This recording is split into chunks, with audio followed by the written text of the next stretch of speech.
Podcast Network Asia. This episode may include topics, references, or discussions around sexual assault, domestic violence, stalking, physical violence, or subject matters that may be disturbing to some of our listeners. We do acknowledge that this content may be difficult. We also encourage you to care for your safety and well-being.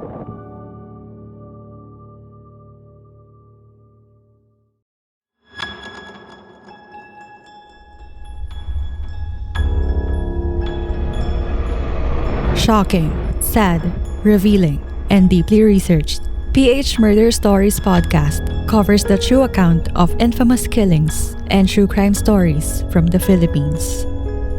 There's no such thing as questions, just hidden answers. Stay tuned as we revisit the inconceivable crimes that exist. Some listeners may find the following content of PH Murder Stories highly disturbing due to its graphic nature. PH Murder Stories does not condone nor promote violence of all sorts. Viewer discretion is advised.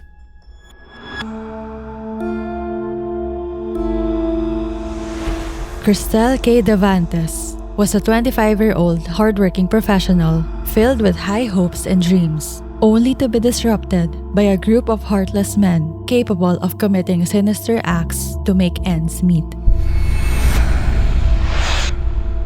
Kae's demise in 2013 was one of the most horrific cases in the Philippines. She was robbed, abducted, strangled, stabbed, and thrown off a bridge. Her killers didn't even give her a chance to live. Thus greed prevailed over their conscience.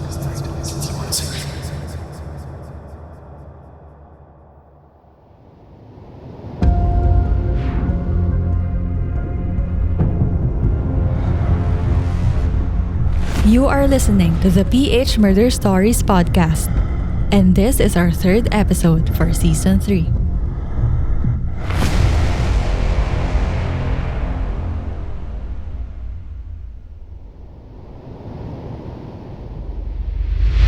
Halos isang linggo na mula na matagpo ang patay ang kanyang anak na si Kae, pero wala mang paghilom at tila lalo pang tumitindi ang sakit na nararamdaman ni Ginoong Pedro Davantes.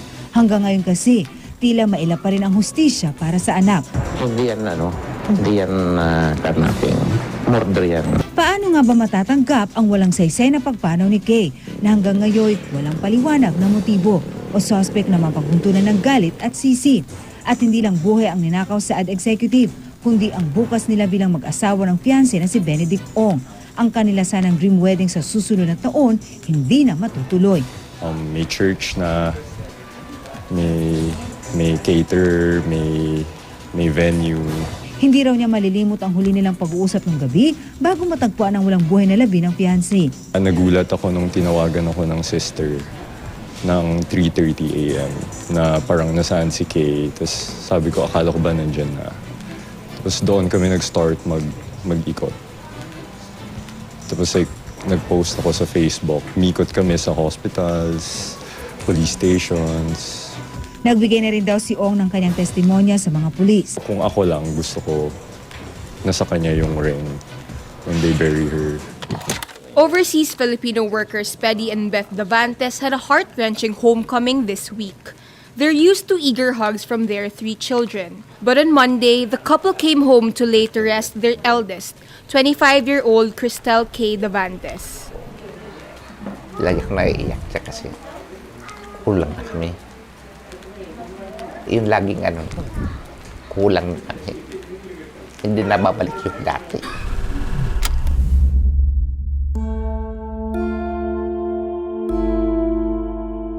"25-year-old Kae Davantes was the eldest daughter of Beth and Pedro Davantes, both of whom are hardworking overseas Filipino workers.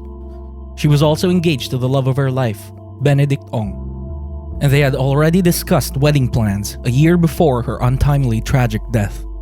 Kae's parents described her as a dream come true of a daughter. Indeed, she never disappointed her loved ones. Kae was ambitious and hardworking. She was a marketing and advertising graduate and worked as an advertising executive for a reputable company. Aside from all the success she received throughout her life, Kae still wanted to grow her career and expand her knowledge as a young professional. She was one thesis defense away from earning a master's degree. But sadly, on September 7, 2013, a devious group of men took Kae's life away from her loved ones, which caught the entire country's attention.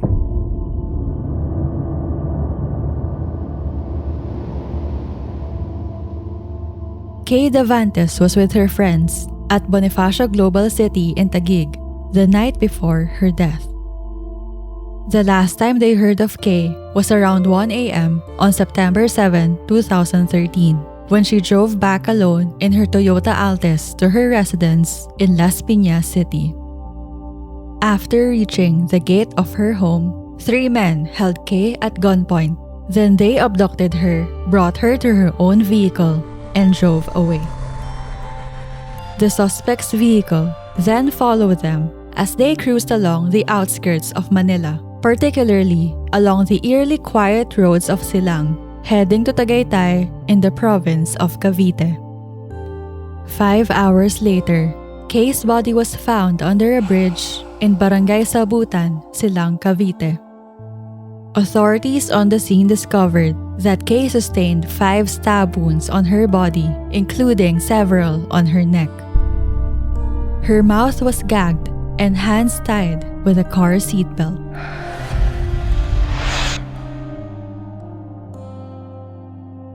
Initially, the authorities had no leads as to who the perpetrators were, nor did they know the motive behind Kae's death, not until one of the suspects was brought in to shed some light. The gruesome slaying of Kae Davantes made headlines throughout the country, and even then President Benigno Aquino III himself had offered a 2 million peso reward for any information that would lead to Kae's killers. The late former president also called for a prompt investigation of the case, but it would take 6 years for the case to conclude.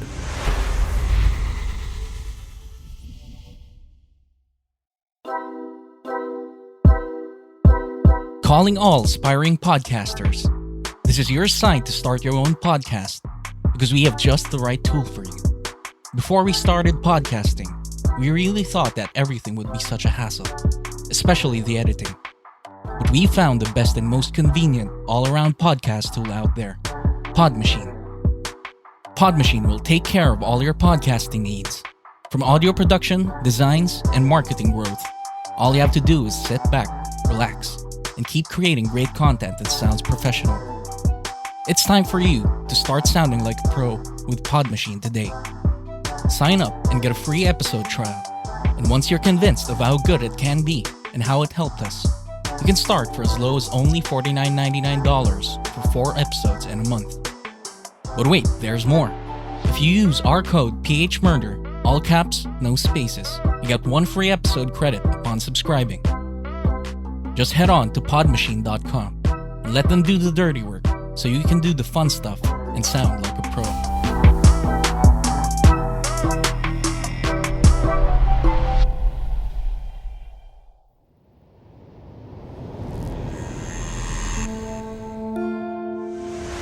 Days after the body of Kae Davantes was found under a bridge in Silang, a witness named Rex played a significant role in bringing answers and justice to Kae's murder.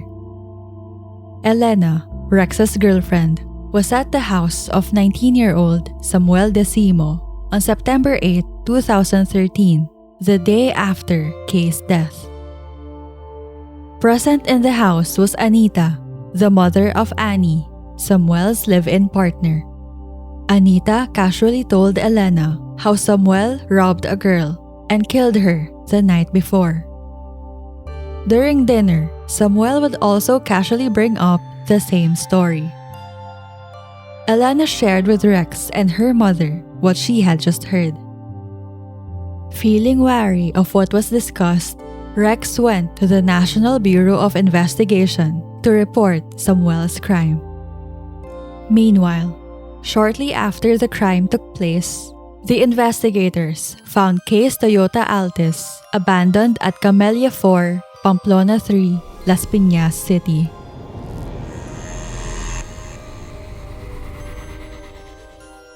Two weeks after the death of Kae Davantes, a huge development happened after the authorities arrested 19-year-old Samuel Decimo for a different robbery-related case. The police, through the testimony of Rex, already suspected Decimo's involvement in killing Kae and seized upon the opportunity to figure out the actual events that took place on the slaying of Kae Davantes. Iya sa tulong ng ilang testigo na aresto ng NBI Laguna sa pangunguna ni Head Agent Moises Tamayo at NBI NCR ang 19 na taong gulang na suspect na si Samuel Decimo, isang construction worker sa Molino, Cavite. Sa panayam ng media kay Decimo ay inamin niyang 5 silang dumukot kay Kae sa pagitan ng 1:00 at 2:00 ng madaling araw noong September 7. Nasa loob daw sila ng subdivision sakay ng isang Toyota Vios nang maispatan si Kae. Nang huminto raw ito at bumaba para buksan ang gate ng kanilang bahay, tsaka nila dinukot ang biktima at ibinyahe papuntang silang Cavite. Sa daan pa lang, itinali na raw nila ang kamay ni Kae at binusalan. Pagdating sa Cavite, sinakal daw si Kae ng 2 kasama ni Decimo at inutusan daw siyang saksakin si Kae. Napilitan daw silang patayin si Kae dahil nakita raw niya ang kanilang mga mukha. Sumama lang daw siya dahil kailangan niya ng pera para sa misis niyang nanganak. Hindi rin daw sila lasing o lulong sa droga nang isagawa ang krimen. Pagkatapos ng pagpatay, nilinis at sinabon daw nila Lia ang loob ng sasakyan para walang maiwan ng fingerprints. Tinangkaraw pa raw nilang ibenta ang sasakyan pero di na ito natuloy nang malaman ng buyer na hot car ito. Tinangka nilang sunugin ng sasakyan Lia pero hindi sila nagtagumpay. 3,000 piso raw ang nakuha nila sa pitaka ng dalaga at ibinenta ang kanyang ibang gamit at gadget.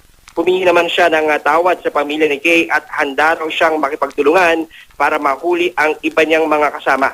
Ayon kay Deputy Director Virgilio Mendez, malaki raw ang naging papel ng NBI Laguna sa pagdunton sa suspect at pagkakaaresto ng NBI NCR sa kanya.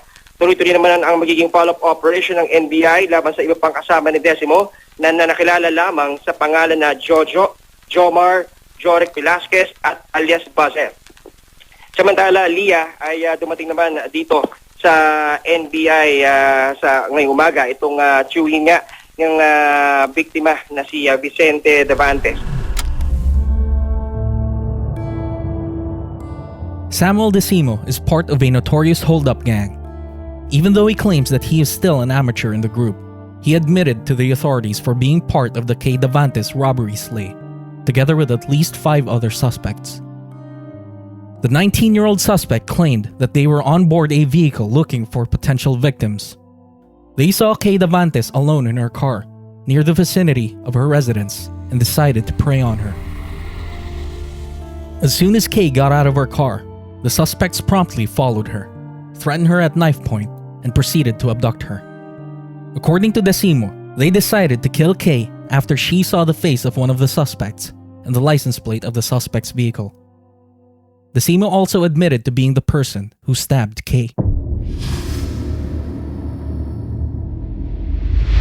Mel, mismong ang suspect na si Samuel Decimo ang nagturo sa mga otoridad ng lahat ng detalye ng kanilang ginawa sa pagdukot sa dalagang kay Kae Davantes.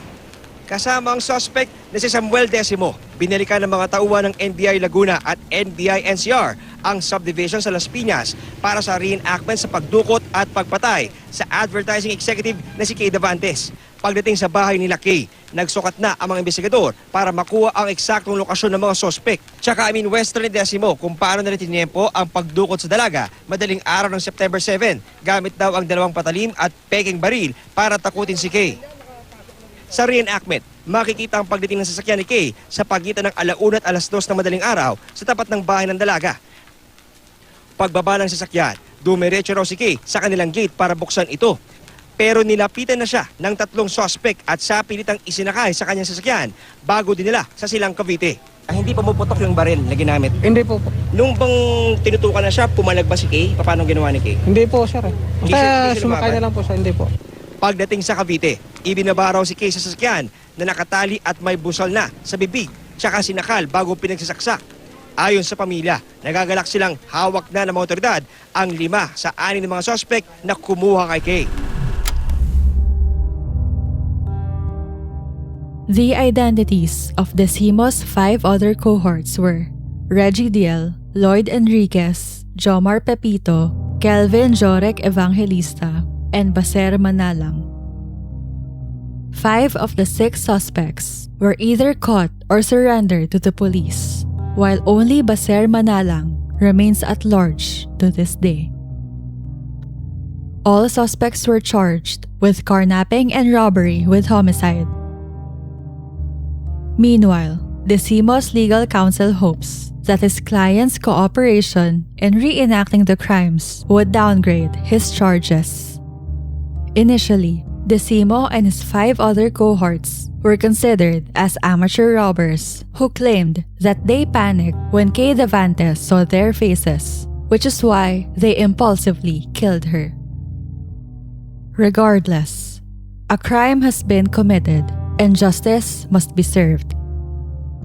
Autopsy reports indicate that Kae died due to asphyxia caused by strangulations and multiple stab wounds in the neck. According to the law, whenever homicide has been committed by reason of or on the occasion of robbery, all those who took part as principals in the robbery will also be held guilty as principals of robbery with homicide, even if they did not take part in the homicide unless it appears that they sought to prevent the killing. Despite Decimo's cooperative manner with the authorities, the prosecution chose another suspect, Reggie DL, to act as a state witness in the ongoing case. According to DL, Jomar Pepito, also part of the suspects list, pointed their gang towards Kae Davantes as a target. Afterward, 2 other suspects, Kelvin Jorek Evangelista and Baser Manalang, held Kae at gunpoint and then dragged her to her car. In addition to DL's testimony, he also claimed that it was Pepito who suggested that they kill Kae, as she had already seen his face. Reggie also asserted that he objected to the idea of his fellow robber, but he wasn't in the same vehicle with Kae as they drove to Silang. However, DL couldn't pinpoint who between Pepito and Decimo killed Kae, as he only witnessed Kae's body being thrown off a bridge. Nonetheless, we assume this is why Decimo did not become a state witness, as he was the one who claimed to stab Kae.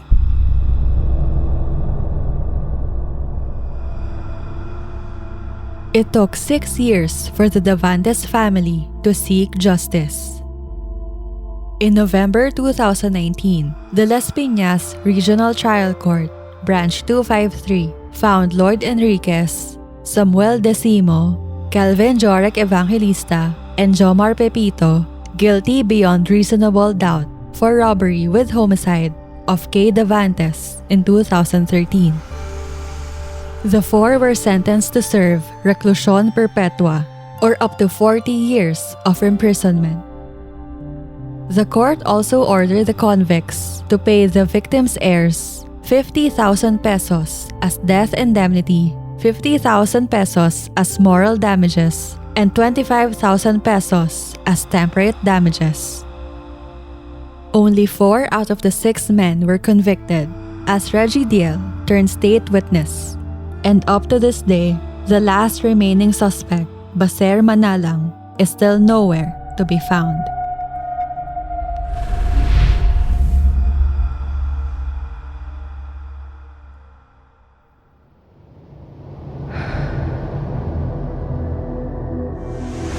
Kae Davantes was heading towards the prime of her life. She was a beloved daughter, fiancée, and friend, whom her loved ones would forever cherish. Kae was robbed, abducted, strangled, stabbed, and thrown off a bridge. No woman deserves to go through what Kae Davantes felt during the last moments of her life. Let us hope that someday it becomes more safer for women, whether alone or not, to roam the streets freely at night without being preyed upon by sinister men and thieves who view women as a vulnerability that they can take advantage of.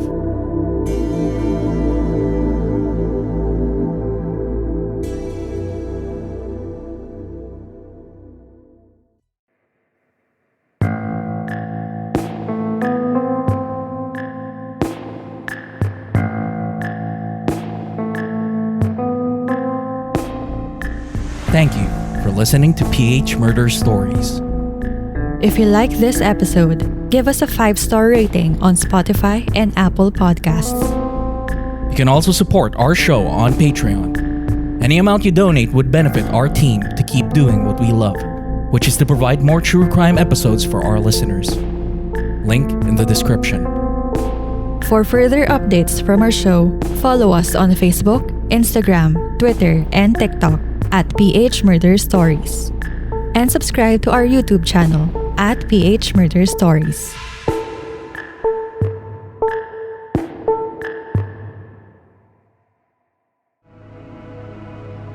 The views and opinions expressed by the podcast creators, hosts, and guests do not necessarily reflect the official policy and position of Podcast Network Asia, the hosts of the program, or other programs of the network. Any content provided by the people on the podcast are of their own opinion and are not intended to malign any religion, ethnic group, club, organization, company, individual, or anyone or anything.